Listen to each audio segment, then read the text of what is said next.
আজকে আমি বানাতে চলেছি লাউ চিংড়ি। তাহলে চলুন রেসিপিটা দেখে নেওয়া যাক। প্রথমে চিংড়ি মাছগুলো ভালো করে ধুয়ে নুন হলুদ মাখিয়ে ভেজে নিন।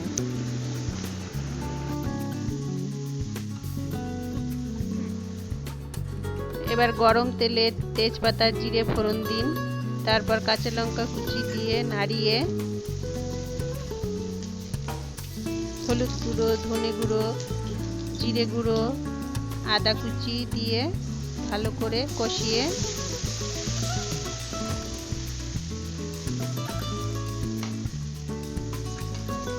ভালো করে ধুয়ে কেটে রাখা লাউগুলো দিয়ে দিন।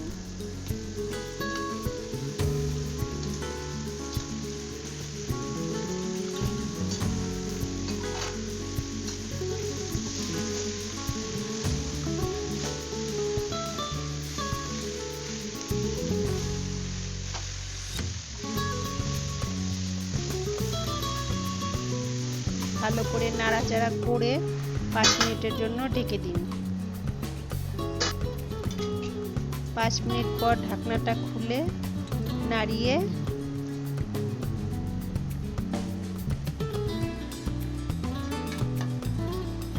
নুন দিয়ে দিন।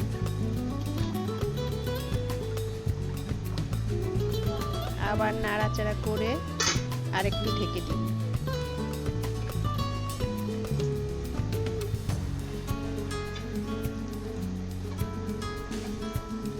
এবার ভেজে রাখা চিংড়ি মাছগুলো দিয়ে দিন।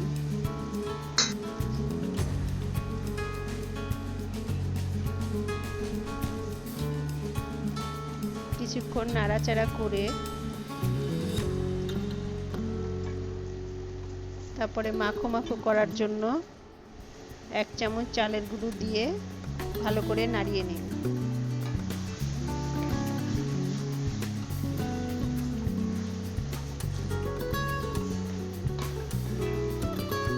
এবার একটু ঘি দিয়ে দিন।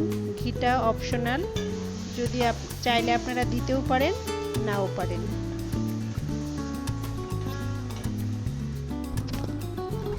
রেসিপিটা ভালো লাগলে লাইক, শেয়ার, সাবস্ক্রাইব করবেন। ধন্যবাদ।